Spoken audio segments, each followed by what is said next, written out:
Agriculture equipment और construction equipment.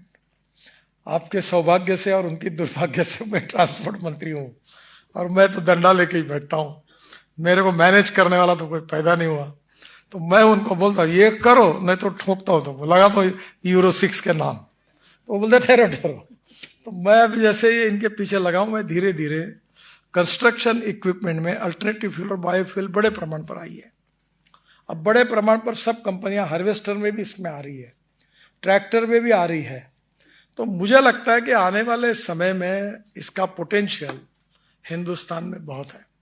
और biomass के रूप में कॉटन स्ट्रॉ, विट स्ट्रॉ, राइस स्ट्रॉ, बगास, इसके साथ बाकी भी बहुत है। म्यूनिसिपल सेग्रीगेटेड वेस्ट से भी हमारे लिए मटेरियल निकल सकता है। और इसके अलावा हम बायोटेक्नोलॉजी का उपयोग करके गैस ज़्यादा देने वाले कौन से ग्रोथ जिनकी अच्छी है, इसमें भी हम लोग इंटीग्रेटेड अप्रोच में अध्ययन करें। और ये सब का विन विन सिचुएशन ये बनेगी कि क्लीन एनर्जी तो देश को मिलेगी, इंपोर्ट भी कम होगा और एग्रीकल्चर में भी नए रोजगार निर्माण होंगे।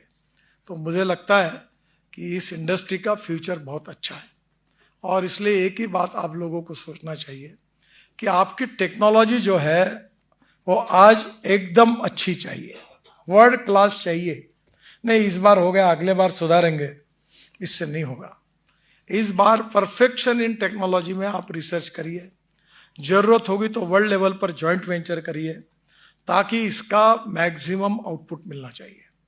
और जो राइस मटेरियल, जो मटेरियल हमारे पास है, उसमें कौन से मिक्स करने से कितना ज़्यादा मिल सकता है, इसका भी आप अध्ययन करिए।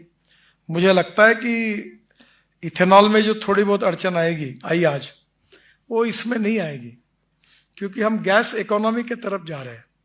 ट्रैक्टर से लेकर कार तक, अभी स्कूटर भी बजाज की मैंने 1 साल पहले यहाँ पूना में लॉन्च की थी, मोटरसाइकिल।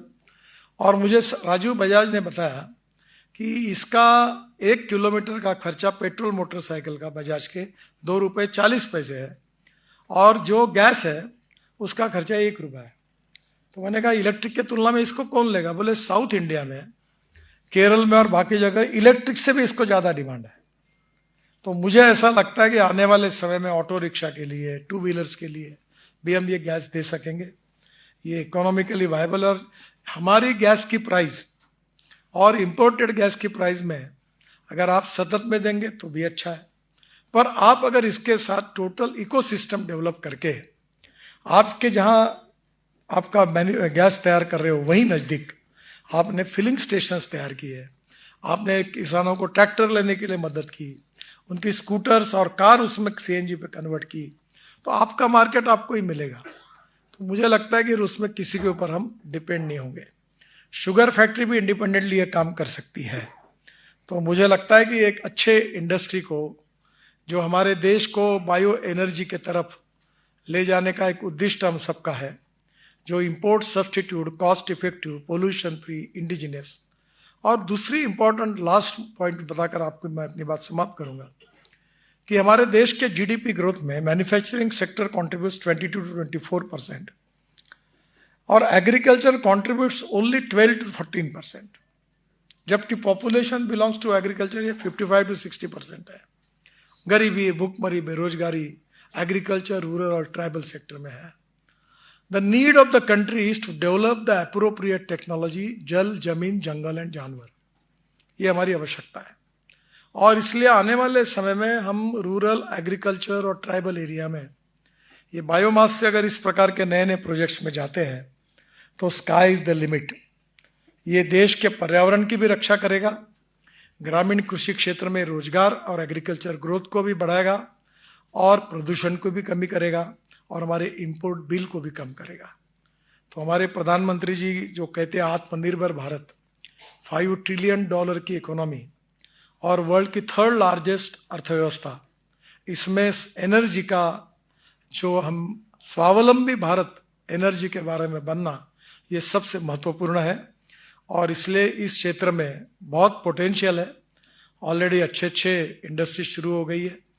अभी तो बता रहे काफ़ी लोग इसमें हैं, पर आप में से अनेक लोग ये टेक्नोलॉजी को मैन्युफैक्चर करते हैं। मुझे लगता है कि 2-3 साल में इसके 5,000 इंडस्ट्री खड़ी होगी और ये इंडस्ट्री जो खड़ी होगी वो बिजनेस आपको मिल सकता है, बशर्त कि वो फेल नहीं होनी चाहिए टेक्नोलॉजी। प्रोडक्टिविटी और क्वालिटी और कॉस्ट इफेक्टिवनेस में आपको कॉम्पीट करना होगा। और इसलिए बहुत अच्छी समय इस कॉन्फ्रेंस का यहाँ विशेष रूप से आयोजन हुआ है। मैं बहुत धन्यवाद दूंगा आयोजकों को।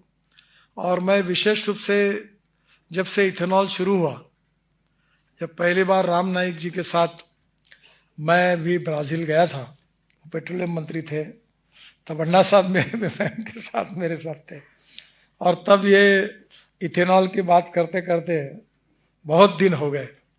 मैं बहुत दिनों से इसकी बात कर रहा था, क्योंकि तब हमने तय किया कि देश आत्मनिर्भर बनना चाहिए, किसान सुखी समृद्ध संपन्न बनना चाहिए, गांव गरीब मजदूर किसान का कल्याण होना चाहिए, देश का इंपोर्ट खत्म होना चाहिए, एनर्जी जो डिपेंडेंस है वो खत्म होना चाहिए, गांवों में रोजगार होना चाहिए और किसान समृद्ध बनना चाहिए।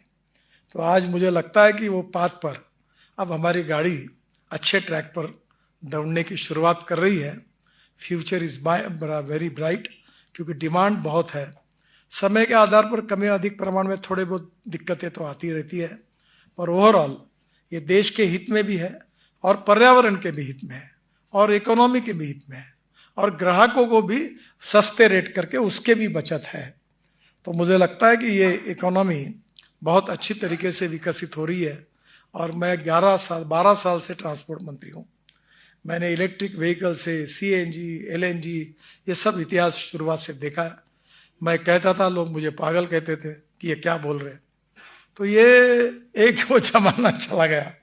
अब पूरे प्रोडक्शन में मेरा 0.06% भी हमारा नहीं है, पर मेरे ऊपर भी ये पेट्रोलियम लॉबी वाले बहुत ताकत से लगे। मेरा कोई वेस्टेड इंटरेस्ट नहीं है, पर एक बात जरूर है कि ये इंपोर्ट में बहुत लोगों के वेस्टेड इंटरेस्ट है। और ये जो बड़ा 22 लाख करोड़ का जो इंपोर्ट है, ये लॉबी इतने आसानी से आपका सपना पूरा नहीं होने देगी। और ये अनुभव आप लोगों ने लिया है, मैंने भी लिया है, पर मैं डरने वाला नहीं हूँ। The man is not finished when is defeated, but is finished when he quits. लड़ाई छोड़कर भाग जाता है तो वो समाप्त होता है। तो डरने की कोई बात नहीं है। हम भी दूसरे के छाती पर चढ़ सकते हैं और चढ़ेंगे, जीतेंगे, कामयाब होंगे।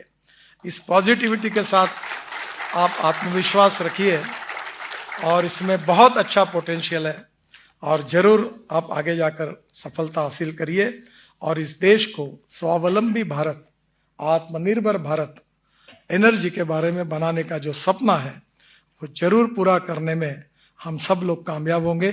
आपको सफलता मिलेगी, यही आपको शुभकामनाएं देता हूं।